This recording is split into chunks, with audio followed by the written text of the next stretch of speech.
eggs. It wound up being 4 dozen eggs for $1. And I'll tell you why, because it has to last you for the whole month.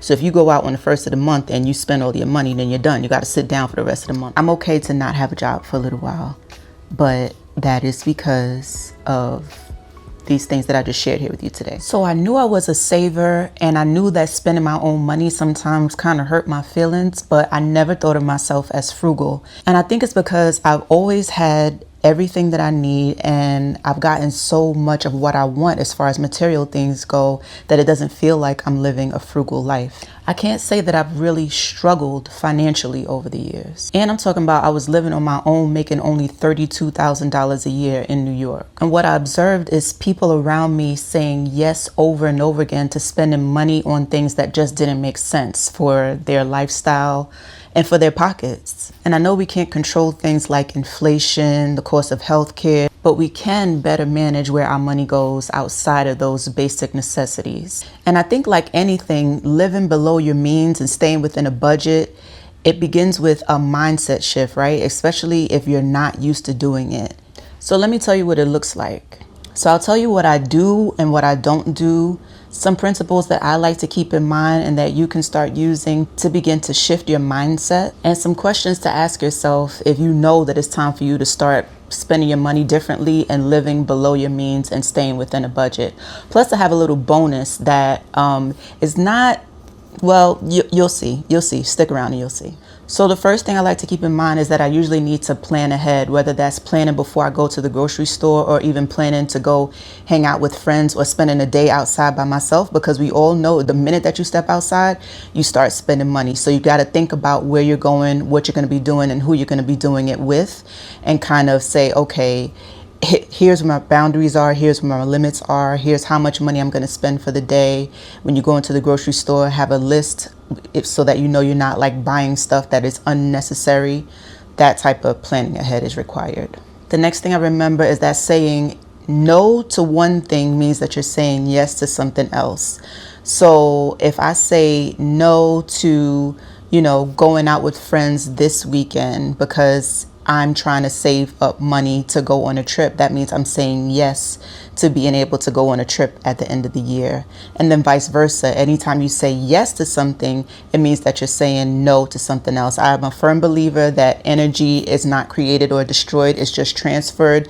So it's not like if you say no to one thing, you're not saying yes, and vice versa to something else. It's just a transfer of energy. So I always keep that in mind as well. Also, small changes make a big difference. So if you find yourself saying like, oh, that's only $5, or oh, it only costs $3. Yes, in that moment, it's a minuscule amount of money. But over time, if you were to do that every day or even a couple of times a week, by the end of the year, that's, $200 that you could have put towards something else. And I'm not even just talking about bills. It's $200 that you could have put towards something that you actually want to do, in your life, something fun for yourself. And the last thing that I keep in mind, and probably the biggest thing, is just because I can pay for it does not mean that I can afford it. So in the grand scheme of things, yes, I can afford to buy a pair of shoes. Yes, I can afford to spend $150 on a nice meal for myself. But what am I really doing? Like, what am I really trying to accomplish? And is me making that decision in that moment helping me to accomplish a bigger goal? Is it going to take away from me paying my bills next week? So yes, just because I can pay for something does not mean that I can actually afford to spend that money. And I feel like once you embed, what was that? I think it was 4, those 4 principles into your brain, then making decisions on how you spend your money just becomes easier and easier. So what do I do versus what I don't do?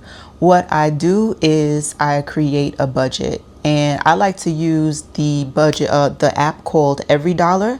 I think it's by Dave Ramsey, because it does say Ramsey Solutions or something like that. And I'll try to put a picture of it on the screen if I can. So I like that app because it allows you to make a budget month by month. You could put in how much money you have coming in. Obviously, that's what you need to put in.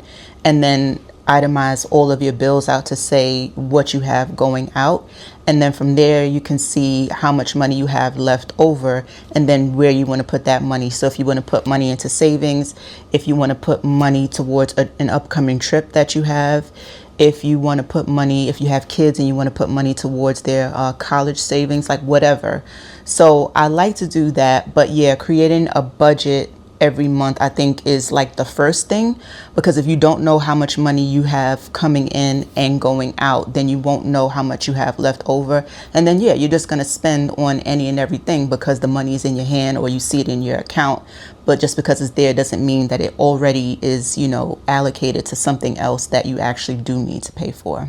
Another thing that I do, and this might be a little bit controversial, I'll call it humble home. So I do not live in a home that is bigger or more than what I need. So I live in a studio apartment, and there have been many opportunities for me to, you know, move out and get something bigger. But when I really sat back and thought about it, it's like, okay, that means that I'm going to be spending more money. It's going to cost more money for me to heat and cool it. And I have everything that I need in this apartment, but I see a lot of people, and not just people that I know, but obviously you see people on social media and people on TV and stuff, like it could be a single person or you know, like a family of 3, like husband and wife and 1 child, and they'll have like a 5-bedroom house. And I'd be like, why? So now you got to spend more time cleaning it. Now you got to spend more money heating and cooling it. It just, and you're paying more, you know, just for that square footage. Like, it just doesn't make sense to me. So if you are in a position where you can downsize and, you know, have a lower mortgage or a lower rent, that's an idea. If you bought your home, or you know, are paying for your home, and you're like, I can't sell it for whatever reason, maybe you could think about renting out a room in your home if you feel comfortable with that. Or maybe you can think about renting out some storage space. So like if you have a shed in your backyard, or if you know that you don't really use your garage and somebody could use that space as storage, there's an app that I heard about. I want to say it's called either Neighborhood or Neighbors or something like that. I'll put a picture up of it. But yeah, there's an app for that. Like you could, you know, rent out that space and then have that money offset the cost of your mortgage and, you know, the other costs that go along with home ownership. Okay, I feel like this is going to strike a nerve for some people too. But when it comes to shopping, I buy sales often and as much as possible, even when it comes down to groceries. I also pay attention to the cost per unit when I go grocery shopping. So for example, I was in a store the other day and I went to buy salmon, and it was a pack that was like pre-cut, and then there was another pack that was just like the whole, you know, piece of salmon, which is what I normally get. But I did a little comparison, and I'll pull my calculator out right on my phone, and I'll always look at the cost per unit to say like, okay, that was in ounces. So I think one was like 30 ounces and the other one was measured in pounds. So I just had to do a quick little conversion. But per ounce, the piece that wasn't cut wound up being more cost effective. It was cheaper per ounce than the piece that was pre-cut. I understand like convenience for some people, but once again, and you might say in your brain like, oh, that's just a small thing, I can afford to do it. Okay, yes you can, but over time things like that add up. And imagine you doing that week after week and year after year. That's hundreds of dollars that, you know, you're spending out unnecessarily. Like, to me, stuff like that doesn't make sense. So you know, it's something that I just stay away from. I'll also put essentials on a subscription, because like on Amazon, even though I'm not doing Amazon right now, I actually canceled all of my subscriptions.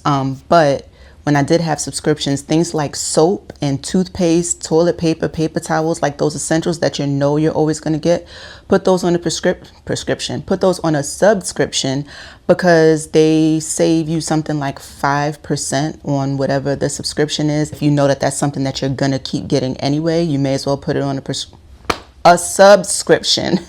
You may as well put it on a subscription and save yourself some money. And the other thing that I do in the way of shopping is look for promo codes or just any type of like deal. Like, you know, sometimes you can Save money if you buy in an app.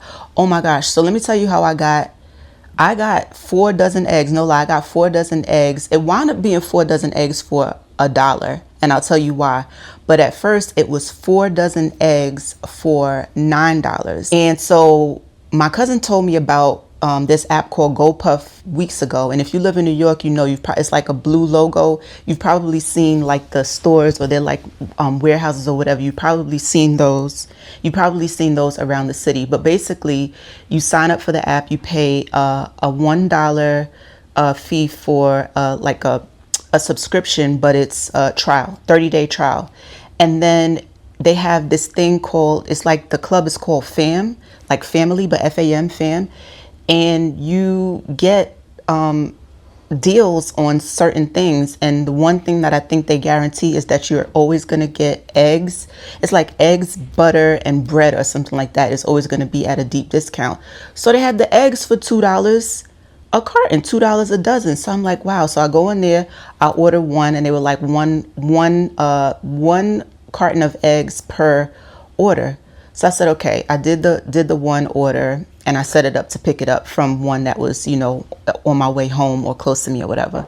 And then I was like, you know what? I'm gonna see if they're gonna let me place another order underneath my same account. So I went back, as soon as I finished placing that order, I went back in and I placed another order, another dozen eggs for $2. And I was like, wow, they really let me do that. So I was like, all right, I'm not gonna be greedy. And then I set it up to pick it up the next day. So the next day when I woke up, something said, just go in the app and see if it'll let you do one more order. Because eggs, listen, I have not paid $8 or $9. I refuse to pay $8 or $9 for a dozen eggs. I'll just go without eggs. It's not that serious. But the next morning when I woke up, I looked and I was like, let me see if it'll let me do another order. Sure enough, I went on there, and this time it said limit 2 dozen eggs per order. Baby, I put them eggs in my cart so fast. So I did that. So now I got 4 eggs. So it's $2 a piece. 2 times 4 is 8. And then I paid the $1 for the 30-day trial subscription. So when I went to go pick up the eggs, I'm talking to the guy and I'm like, wow, I never knew this was here, blah, blah, blah. And he was like, you got 2 orders of eggs? I was like, I got 4 orders of eggs. So he went back there, got it, brought it home. Why? Literally this morning when I just woke up, this was like 3 days ago. Literally this morning when I just woke up, I got a notification on my phone from the GoPuff app, and it said, your order has been canceled, because the rule is if you don't come pick up within a certain amount of days, if it's perishable items, you got to pick it up within a certain amount of days. I think it must be like 2 days, 1 or 2 days. Anyway, he must not have put the thing in there. He must not have checked me out. Like, he scanned my my app, and then he asked me for the last 4 digits of my phone number, which I gave to him. So he gave me all 3 of my orders, but he must not have checked it out in his system, because I got a notification on my phone saying you never came and picked up your order, so it's going to be canceled, but you won't be charged for this. And it goes, phew, like that. And I was like, for real? So I checked my bank account, and they did charge me for it, but it went back into my account. So I got 4 dozen eggs for $1. But anyway, the moral of the story is, all I'm saying is, promo codes, and when they have certain things like that going on. Now, I'm not going to keep that membership, because I think the regular membership is something like either $8 a month if you pay monthly, or $5 a month if you decide to get a subscription for the whole year. I don't even eat eggs that much, but when I saw the opportunity to get them, I was like, let me jump on it. So I'm gonna cancel the subscription after the 30 days, and that's it. Now, if I was really smart, and if I really wanted to get out there, I could buy all of the eggs that they would allow me to get and then sell them to people, but I'm not going to do that. Anyway, let's move on. So when it comes down to the essentials, like, I eat at home mostly. And I say this especially to people who live in New York, or even if you live in another big city, because I feel like when people live in big cities and it's like a lot going on, and, you know, you're moving around a lot, you tend to eat out a lot. But eating at home saves you. Or if you do eat out, try to do it so that whatever meal you get, you can make 2 meals out of it, is how I look at it. When I was working, if you didn't know, I'm not employed right now, but when I was working and I would get lunch, if I had to, you know, get lunch in the city or whatever, I would get something that I knew, like, eat half of it and then eat the other half for dinner, or keep it at the office and save it for lunch for the next day. So something like that. But yeah, eating meals at home a lot versus eating out. And then this is something that another one of my cousins put me on to.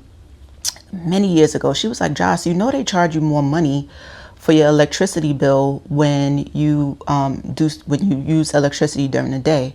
So I was like, for real? So I looked at my Con Edison bill one day, and sure enough, it shows you like the hours, like peak hours. Now they got something called, I think it's like prime peak hours or super peak hours, but they charge you a lot more money during those hours to use the daggone electricity. So she was like, yeah, I only wash clothes at night. So any larger appliances like your stove, your washer and dryer, if you run like heat and AC, all of those things is going to cost you more money during the day. So it's better to like get those types of things done at night. And again, little things, big changes over time. The other thing that I do is I DIY as many services. So as many services as I would get outside, I DIY as many of those as possible. So I do my own pedicures, and I really did try to find a good person to do pedicures for me, but it was never up to my standards. And I'm like, why would I pay somebody money to do this when I could do it for myself? It would always be something that would go wrong that would annoy me. So I was like, forget it. I'm gonna just do it myself. So I've gotten good at doing my own pedicures. Now, when I get to a point where I can't, touch my toes no more, then we're gonna have to figure out somebody to do it for me. But for now, I could do it. If you are somebody that's good with doing your own hair, do that. Guys, if you're good with cutting your hair, if you could figure that out, that's gonna save you some money every week from going to get your hair cut. Car wash, so on services that I would get outside, I DIY as many of those as possible. When it comes to entertainment, I set a budget, and this goes back to planning ahead. So if I know I'm going to do something, I will think about like where I'm going, what I'm going to be doing, and what's a realistic budget. What's a realistic budget for what I'm going to be doing, and also what is within my budget. So if you planned out how much money you got coming in and how much money you have going out for your bills, what's left over, what part of your budget have you set aside for entertainment, for eating out, for just, doing things around the town that you like to do. And then within that budget that you have set aside for now, this thing that you're going to do, how much money are you going to spend on it? Because it has to last you for the whole month. So if you go out on the first of the month and you spend all your money, then you're done. You got to sit down for the rest of the month. So thinking about it like that, I will set a budget and stick to it for, whatever it is that I'm doing. And I like going. So I'll do like call them day dates, whether it's a solo date or, me hanging out with my girlfriends. Not if a guy takes me out, because he could pay for it. You know what I'm saying? But if I'm going out, I'll be like, let's do it during the day, because lunch specials are less expensive. If we're gonna go to the movies, matinees are less expensive than doing stuff at night. Now, not all the time, but that is helpful, and especially with me getting older. Like, I don't know about you, but I like to be in the house by 9, 10 o'clock. Like, I'm not trying to be out until no 2, 3, and 4 o'clock in the morning no more. Like, for what? I'm tired. It's time to go to sleep. All right, so what don't I do? It's basically the opposite of what I do. So, humble home. I didn't move out of my mother's house until I was 24 years old. She wasn't asking me to move out. It was a comfortable situation. I get that some people, not everybody has that. Sometimes you got to get out.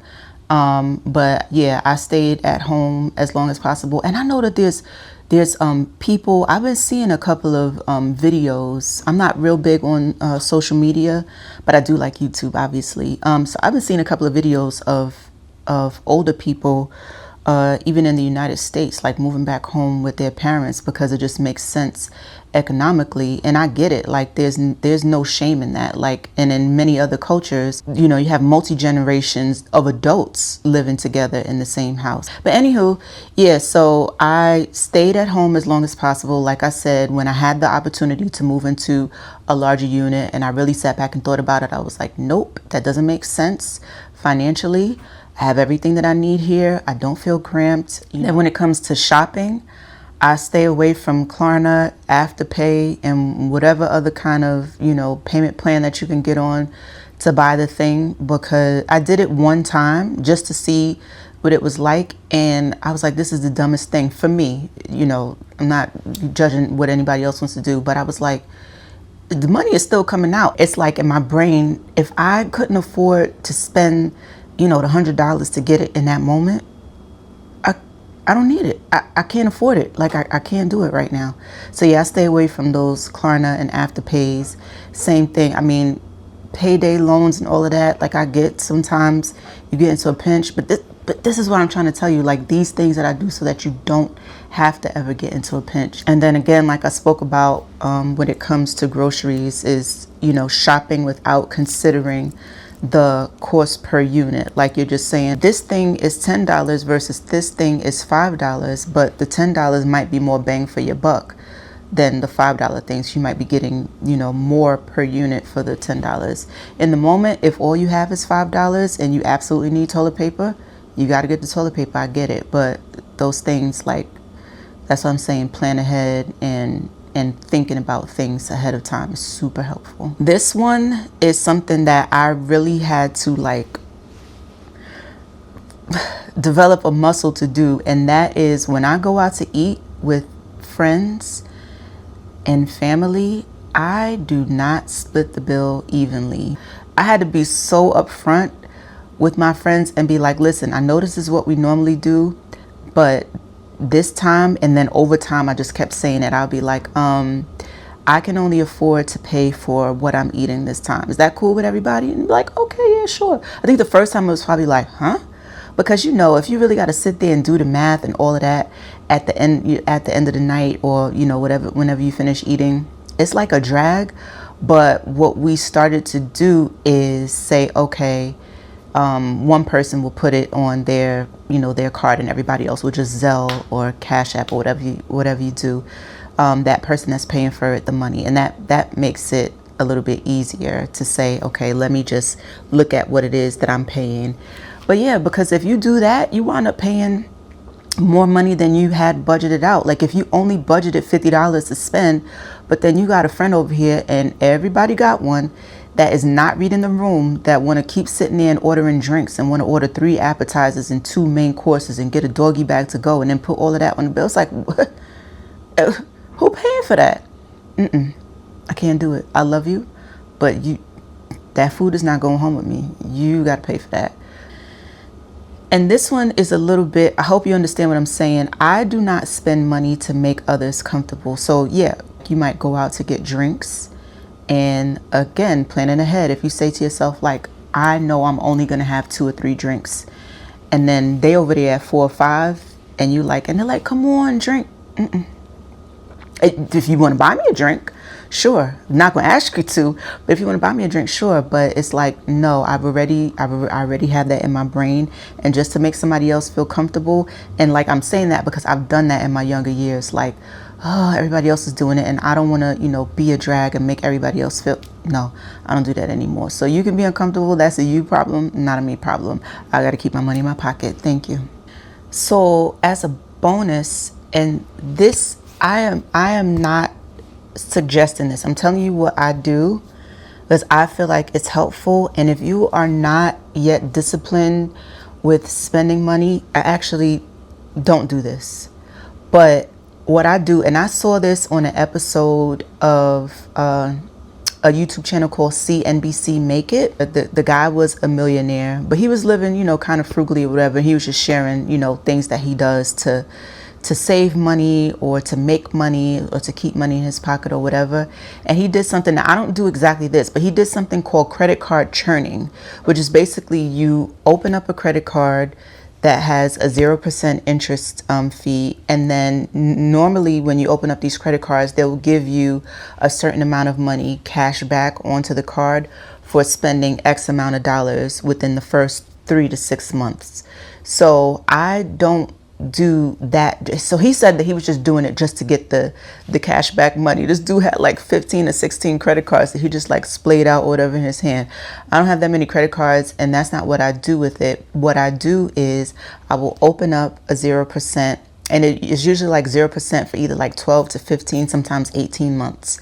So, and then what I do with the card is I will purchase everything that I would normally get. that I can pay for with a credit card, which in my case is everything except for my rent and my electricity bill. Those are the only two things that I can't pay for with a credit card, but everything else I can pay for with a credit card. So my phone bill, anytime I go out to eat, all of my groceries, all of my, essentials that I get for the household monthly, like all of those things, I put on the cashback credit card and then get, cash back. And usually if you do that, you will meet the threshold. So it's something like if you spend $1,000 within the first 3 months, that's easy. Like if you are putting any and everything that you normally buy on that credit card, then you'll get like $250 cash back. So boom, I got that money in the cashback account. And then you get a certain percentage, anywhere from 1 to some places, some credit card companies do 2%. I personally don't have one of those cards that does 2%, but you'll get anywhere from 1 to 2% back on whatever purchases that you make. And then I have one card where it does like quarterly bonuses. So it does quarterly bonuses and it does just random bonuses. So the quarterly bonuses will be like the first quarter of the year. The bonuses were on groceries, anything besides, it couldn't be Target and it couldn't be Walmart. If you get groceries from Target and Walmart, that didn't count towards it. But any other regular grocery store, it was like groceries, hotel and spa services, and something else. I don't remember the other two because they, didn't apply to me. But the groceries was the one that I was, really checking for. You get 5% cash back. So you can either use the money that you get cash back to, you can cash it out and, have it go into your bank account. You can get an actual paper check mailed to your house, and that way you can spend it on whatever you want, or you can use the money to go towards paying down the credit card bill. Here is the thing that you have to know though. If you decide to do this, you have to pay that credit card bill off every month. It's not a card to just run up. So I do not run up a credit card. I pay off the statement balance every single month. So long as you pay off the statement balance, you will not get interest charges. And again, for the first, year, 18 months, you usually don't have interest anyway. So the cashback cards is a little bonus. That's something that I do to, I guess put more money in my pocket, because it's like if I'm gonna be spending the money anyway on things that I need, I may as well get a little reward for it, is how I look at it. So if you know that you need to start living, spending your money a little bit more wisely and living within or below your means as opposed to spending above your means, some questions you can start to ask yourself is, number one, like I said, what is my monthly budget? What money do I have going out versus what money do I have coming in? And then, of course, ask yourself, what are your short and long-term goals that you know that you need money for, that you're going to be saving money to go towards? What are those things? Because if you can keep those things in the forefront of your mind, it's going to help you when you're making decisions to spend. Like I'm saying yes to purchasing a home, but I'm saying no to, buying that pair of shoes that I really want right now. The other thing to ask yourself, and I think that this is really important, is am I a cash spender or am I a card spender? So if you know that if you have cash in your hand, in your wallet, in your pocketbook, and you see it, and you seeing it, just you seeing it is going to make you want to spend it, don't keep cash. Don't keep cash on you. And vice versa, if you know that, not seeing the money and just swiping your card puts, it's like out of sight, out of mind. It's not going to allow you to keep track of the money that you're spending.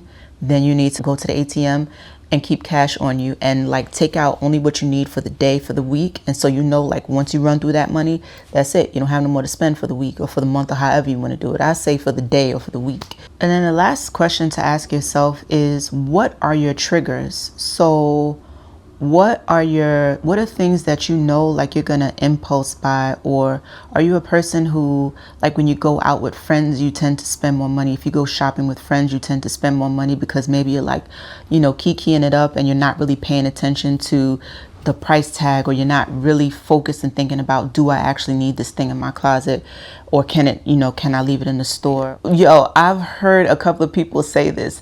They will be scrolling on their phone at night and just putting a whole bunch of stuff in their basket and then fall asleep and not realize that either the phone, fell and they wound up hitting pay for it, or whatever, in their delirium they didn't realize that they made a purchase because they was up late at night scrolling. So if you know, like, you got to ask yourself what your triggers are, and then make a plan to avoid being triggered to spend money on things that just don't make sense for your life. And I'm curious, leave me a comment in the comment section to let me know, like, what are your triggers?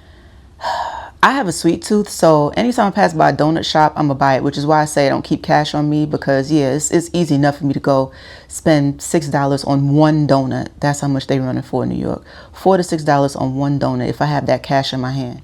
So as with anything, it only works if you work it. We are in some different times. If we are not already in a recession, we are headed for it, because inflation is already here. The cost of things are rising, and I just feel like it would benefit so many of us to start thinking about how we're spending our money, and just like spending it where it makes sense.